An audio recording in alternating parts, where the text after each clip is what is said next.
वे हर चीज को नियंत्रित करते हैं लेकिन किसी चीज के स्वामी नहीं होते। जो लोग वैध संपत्तियों के स्वामी हैं, रॉबर्ट उनसे कॉरपोरेशनों के लाभों तथा सुरक्षाओं के बारे में ज्यादा पता लगाने का आग्रह करते हैं। गैरेट सटन की पुस्तकें सहायता कर सकती हैं।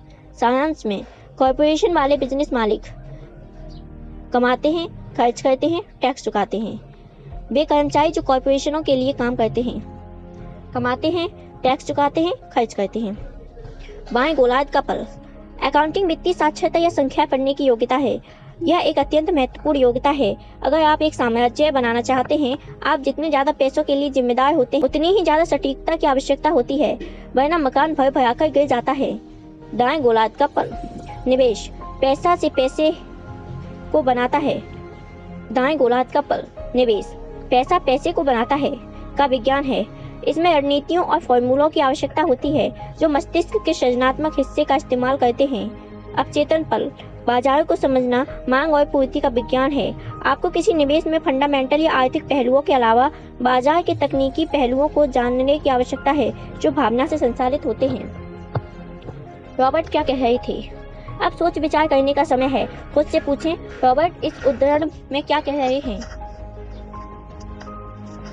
और वे ऐसा क्यों कहते हैं?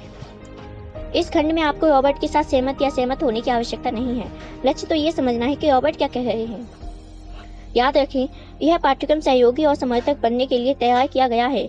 दो दिमाग एक से बेहतर होते हैं। अगर आप रॉबर्ट की कही बात को नहीं समझ पाते हैं तो संकोच ना करें, समझने में मदद मांगें। हर उद्धरण पर बातचीत करने का समय निकालें जब तक कि आप इसे समझ ना लें। मेरे अमीर डैडी ने खेल को चतुराई से खेला और उन्होंने इसे कॉरपोरेशनों के जरिए खेला। अमीरों का सबसे बड़ा रहस्य। वास्तविकता यह है कि अमीर लोगों पर टैक्स नहीं लगता है। यह तो मध्य वर्ग है जो गरीबों के लिए भुगतान करता है, खास तौर पर शिक्षित उच्च आय वाला मध्य वर्ग। हर बार जब लोग अमीरों को दंडित करने की कोशिश करते हैं तो अमीर चुपचाप नहीं मान जाते, वे प्रतिक्रिया करते हैं। उनके पास परिस्थितियों को बदलने के लिए पैसा, शक्ति और इरादा होता है। वे वहाँ पर चुपचाप बैठकर स्वेच्छा से ज्यादा टैक्स का भुगतान नहीं करते हैं। यदि आप पैसे के लिए काम करते हैं तो आप शक्ति अपने नियोक्ता के हाथ में सौंप देते हैं। यदि पैसा आपके लिए काम करता है तो आप शक्ति रखते हैं और इसे नियंत्रित करते हैं। जो व्यक्ति किसी कॉरपोरेशन द्वारा प्रदत्त टैक्स लाभों तथा सुरक्षाओं को समझता है, वह उस व्यक्ति से बहुत ज्यादा तेजी से अमीर बन सकता है जो एक कर्मचारी है या छोटे व्यवसाय का अकेला मालिक है। यह पैदल चलने और उड़ने जैसा फर्क होता है। कर्मचारी कमाते हैं, टैक्स देते हैं और फिर बचे हुए पैसे पर जीवन यापन करने की कोशिश करते हैं। कॉरपोरेशन कमाता है, हर चीज खर्च करता है जो यह कर सकता है और फिर जो बचता है उस पर टैक्स देता है। यह उन सबसे बड़े टैक्स छिद्रों में से एक है जिसका अमीर लोग इस्तेमाल करते हैं। अतिरिक्त प्रश्न। अब इस अध्याय में रॉबर्ट की कही बातों की समझ के साथ इसमें बताई कहानियों को खुद पर और अपने जीवन पर लागू करने का समय है। खुद से नीचे दिए प्रश्न पूछें और अपने अध्ययन साझेदार के साथ उन पर विचार विमर्श करें। खुद के साथ और अपने साझेदार के साथ ईमानदार बनें। आप जो जवाब दे रहे हैं, अगर उनमें से कुछ आपको पसंद नहीं आते हैं तो खुद से पूछें कि क्या आप बदलने के लिए तैयार हैं। अपने विचारों तथा मानसिकता को बदलने की चुनौती को स्वीकार करें। प्रश्न 1। क्या आप रॉबिन हुड के बारे में अमीर डैडी के आकलन से सहमत हैं कि वह एक अपराधी था? क्यों या क्यों नहीं? प्रश्न 2।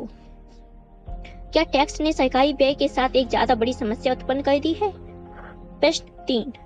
क्या आप सोचते हैं कि मध्य वर्ग के सदस्यों और गरीब लोगों को इस बात का एहसास है कि टैक्स का बोझ उनके कंधों पर पड़ गया है? इसके आप क्या प्रभाव देखते हैं? प्रश्न 4। आपके विश्वास पूंजीवाद के झंडे तले आते हैं या समाजवाद के? सोचने के प्रत्येक तरीके के लाभ और हानियां क्या हैं?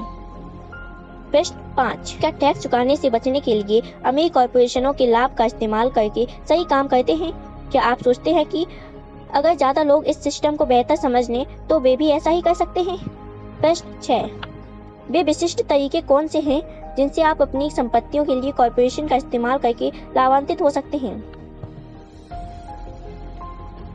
आप चाहें तो इन प्रश्न का जवाब कमेंट बॉक्स में दे सकते हैं। शब्दावली की परिभाषाएं। 1031 इंटरनल रेवेन्यू कोड के खंड 1031 का लोकप्रिय रूप जो यह अनुमति देता है कि कोई व्यक्ति किसी जमीन या मकान बेचने से हुए मुनाफे पर टैक्स चुकाने में विलंब कर सकता है यदि यह इसके बदले में ज्यादा महंगी जमीन या मकान खरीद ले। कॉर्पोरेशन केवल एक कानूनी दस्तावेज जो बिना आत्मा के एक कानूनी शरीर बनाता है। यह कोई बड़ी इमारत या फैक्ट्री या लोगों का समूह नहीं होता। इसका इस्तेमाल करने से अमीर की दौलत सुरक्षित रहती है। वित्तीय IQ, वित्तीय बुद्धि जो वित्तीय शिक्षा के फलस्वरूप आती है। उच्च वित्तीय IQ वाले लोग अमीर बनने के लिए दूसरे लोगों के पैसों का इस्तेमाल करना सीखते हैं। वित्तीय साक्षरता, फाइनेंशियल स्टेटमेंट पढ़ने और समझने की योग्यता जिनसे आपको किसी व्यवसाय की शक्तियों और कमजोरियों को समझने की अनुमति मिलती है। सबक 5, अमीर लोग पैसे का आविष्कार करते हैं। पिछली रात मैंने लिखने के काम से फुर्सत निकाली और अलेक्जेंडर ग्राहम बेल के जीवन पर आधारित टीवी कार्यक्रम देखा। उस वक्त बेल ने अपने टेलीफोन का पेटेंट कराया था और उनके इस नए आविष्कार की मांग बहुत ज़्यादा होने की वजह से वे बहुत परेशान थे। ज़्यादा बड़ी कंपनी की आवश्यकता महसूस होने पर वे उस जमाने की नामी कंपनी वेस्टर्न यूनियन के पास गए और उनसे पूछा कि क्या वे उनके पेटेंट तथा छोटी सी कंपनी को खरीदेंगे। इस पूरे सौदे के बदले में वे $1,00,000 चाहते थे। वेस्टर्न यूनियन के प्रेसिडेंट ने उनकी खिल्ली उड़ाते हुए इस प्रस्ताव को ठुकरा दिया और कहा कि वे बहुत ज़्यादा कीमत मांग रहे हैं। बाकी इतिहास है। एक $multi-billion उद्योग का उदय हुआ था और AT&T नामक कंपनी का जन्म हुआ। अलेक्जेंडर ग्राहम बेल के कार्यक्रम के ठीक बाद शाम के समाचार आ गए। समाचारों में एक स्थानीय कंपनी में छटनी की खबर थी। कर्मचारी नाराज थे और शिकायत कर रहे थे कि कंपनी के मालिक अन्याय कर रहे हैं। फैक्ट्री के सामने लगभग 45 साल की उम्र का एक मैनेजर अपनी पत्नी और 2 बच्चों के साथ खड़ा था। इस मैनेजर को नौकरी से निकाल दिया गया था और वह अपने परिवार के साथ फैक्ट्री के सुरक्षा कर्मियों से गुजारिश कर रहा था कि वे उसे मालिकों से बात करने दें ताकि वे उसे निकालने पर पुनः विचार करें। उसने उसी समय एक मकान खरीदा था और उसे डर था कि कहीं वह उसे न गंवा दे। कैमरा उसकी याचना पर केंद्रित था ताकि पूरा संसार इस दृश्य को देख ले। यह कहने की आवश्यकता नहीं है कि इस पर मेरा ध्यान केंद्रित हो गया। 1984 से मैं सिखाने के पेशे में हूँ। यह एक बेहतरीन और पुरस्कारदायक अनुभव रहा है। यह एक विचलित करने वाला पेशा भी रहा है क्योंकि मैं हजारों लोगों को सिखा चुका हूँ और मैं सभी में एक साझी बात देखता हूँ जिनमें मैं भी शामिल हूँ। हम सभी में जबरदस्त क्षमताएं होती हैं और हमें प्रकृति से बहुत से गुणों का वरदान मिलता है, लेकिन एक चीज हम सभी को किसी न किसी हद तक पीछे रोक कर रखती है। ये है खुद के बारे में शंका। तकनीकी जानकारी की कमी हमें उतना पीछे रोक कर नहीं रखती है जितना कि आत्मविश्वास की कमी। कई लोग दूसरों के मुकाबले इसके ज़्यादा शिकार होते हैं। हम में से ज़्यादातर लोग जानते हैं कि एक बार कॉलेज से निकलने के बाद कॉलेज की डिग्रियां या अच्छे ग्रेड उतने महत्वपूर्ण नहीं रह जाते हैं। शैक्षणिक जगत से बाहर के असल संसार में ग्रेड से ज़्यादा महत्वपूर्ण किसी चीज़ की आवश्यकता होती है। मैंने इसे कई नामों से पुकारे जाते हैं: जज्बा, बहादुरी, दम, कलेजा, साहस, दुस्साहस, चालाकी, हिम्मत, लगन और दमक। इन चीज़ पर कोई भी लेबल लगा दिया जाए, ये अतत किसी के भविष्य पर उसके स्कूल के ग्रेड से ज़्यादा असर डालती हैं। हम में से प्रत्येक के भीतर इन साहसिक, लगनशील और हौसले वाले चरित्रों में से एक होता है। हमारे भीतर के इस चरित्र का एक विपरीत पहलू भी होता है जो अपने घुटने टेक सकता है और आवश्यकता पड़ने पर याचना भी कर सकता है। मरीन कॉर्प के पायलट के रूप में वियतनाम में 1 साल रहने के बाद मैं अपने भीतर छिपे इन दोनों चरित्रों के बारे में अंतरंगता से जान गया था। दोनों में से किसी को भी दूसरे से बेहतर नहीं कहा जा सकता।